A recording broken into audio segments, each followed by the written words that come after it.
Zaman Nabi adzan Jumat berapa kali? Satu kali. Adzan Jumat zaman Nabi satu kali. Kedua, zaman Utsman bin Affan adzan Jumat berapa kali? Dua kali. Pilih mana? Ikut Nabi apa ikut Utsman? Ayo. Ayo. Pilih mana? Dua-dua. Tuh, nggak bisa kita mengatakan begitu. Pilih Nabi, pilih Utsman. Utsman itu menantu Nabi. Menikah dengan dua putri Nabi. Yang satu setelah meninggal, menikah dengan yang satunya lagi. Sehingga disebut dengan Dzun Nurain. Orang yang punya dua cahaya. Masya Allah. Sangat pemalu, disanjung oleh Nabi. Ini Utsman ini sangat pemalu. Malaikat Jibril aja malu dengan Utsman. Malaikat Jibril malu dengan Utsman. Ngobrol Nabi dengan Umar, tersingkap sebagiannya. Ya begitu datang Utsman, ditutup semuanya. Ya kata Umar, kenapa ditutup? Nah, kata Nabi, datang seorang yang sangat pemalu. Malaikat Jibril aja malu sama dia. Datang, dipuji. Hartawan yang sangat dermawan, banyak hartanya. Sampai sekarang masih ada asetnya. Dermanya banyak, segala rupa, segala rupa. Apa kemudian mustahil mengatakan sesuatu yang bid'ah, sementara namanya tercatat sebagai seorang ahli surga yang terbaik? Gimana bisa ahli surga bisa bid'ah? Hah?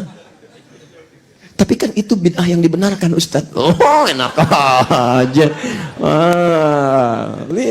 Lihat baik-baik. Kalau sudah bid'ah, ya bid'ah. Ya, mari kita perhatikan. Sekarang, teman-teman mesti bandingkan. Jangan sampai mudah kemudian menghukumi sesuatu. Lihat dulu ilatnya apa sebabnya. Ini Utsman menantu Nabi, orang paling mulia dalam kalangan sahabat diantaranya. Disebut pemalu, saking malunya malaikat Jibril pun malu terhadap beliau. Ya, menantu Nabi menikah dengan dua putri Nabi, satu wafat menikah dengan yang lainnya, surga dijamin. Disebut bid'ah oleh orang yang bukan juga menantu Nabi.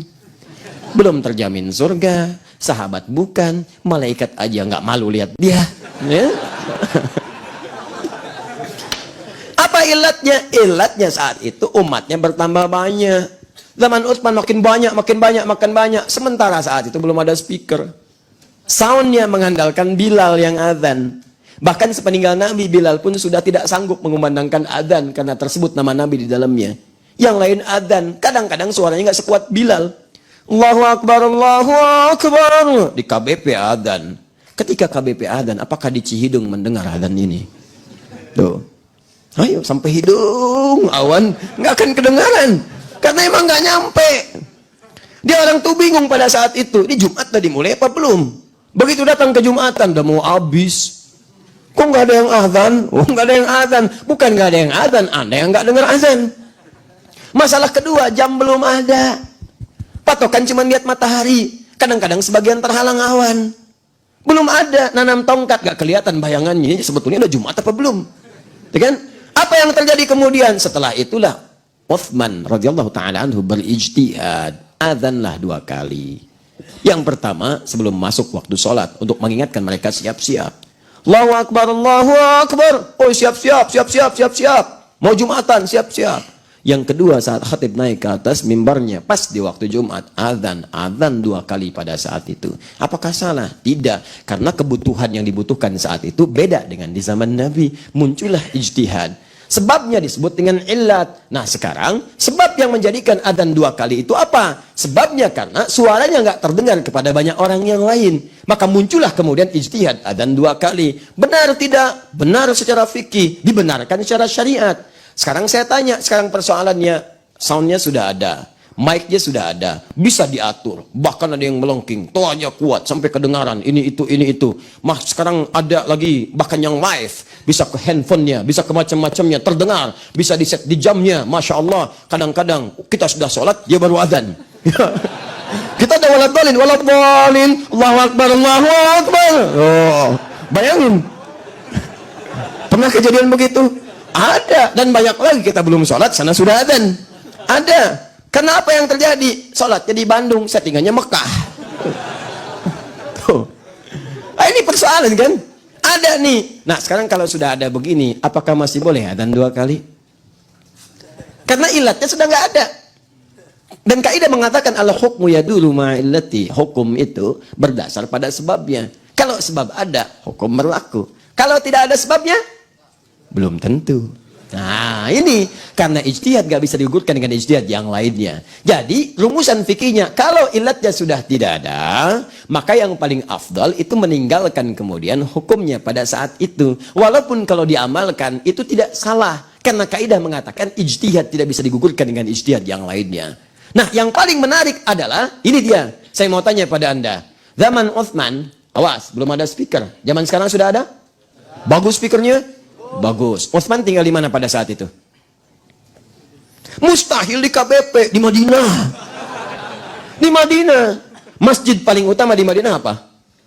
Masjid Nabawi. Saya tanya pada anda, di Nabawi sekarang kalau Jumat adanya sekali atau 2 kali?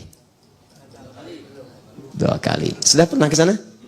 Belum tuh. Ini masalahnya yang begini. Mana orangnya? Ini nih. Nggak tahu tapi ikut-ikutan. Jainuddin. Ini masalah. Kalau sudah tahu katakan. Di Madinah 2 kali adzannya Jumat. Di Mekah? Saya baru dengar ada adzan Allahu a'lam. Allahu a'lam.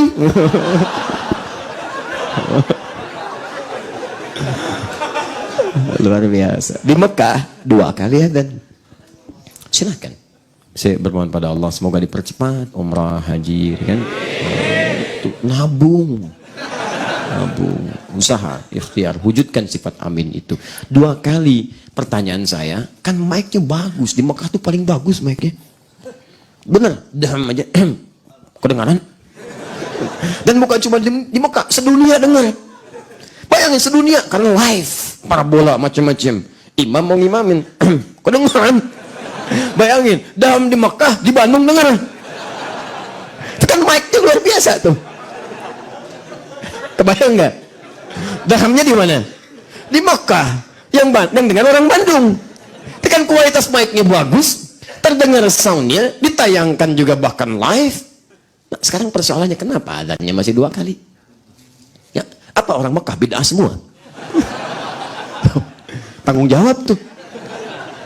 Hati-hati di Saudi ada Syekh bin Baz, ada Syekh bin Utsaimin rahimahullah, kan? Ada Shalih Fauzan, ya ada Alu Syekh, ya masyaallah taala, ada para ulama-ulama besar. Apakah mereka pernah mengatakan jangan 2 kali bid'ah? Oh, ayo hukum mati nanti di situ tuh. Ini tidak. Apa sebabnya? Banyak. Ilatnya ada. Apa diantaranya?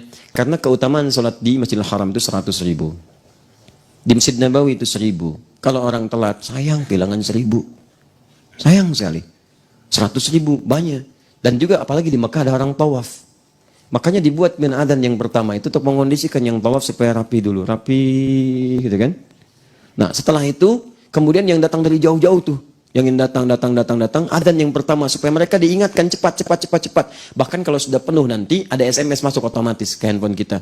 Jangan merapat ke Masjidil Haram karena situasi sedemikian padat dikhawatir tadi terjadi hal-hal yang tidak diinginkan. Terutama musim haji sudah ada itu. Nah nanti kalau khatib naik ke atas mimbar sudah rapi yang tawaf semuanya, barulah kemudian adzan yang kedua. Ilatnya masih ada walaupun tidak sama dengan yang dulu. Apa yang tidak samanya? Kalau dulu orang makin banyak belum nyampe, kalau sekarang orang belum rapi di lokasi itu dan masih dalam keadaan ibadah, yang kedua khawatir kehilangan banyak pahala yang ada pada saat itu. Jelas? Nah sekarang kalau di luar Mekah, Kota Baru Parahyangan, bukan Mekah.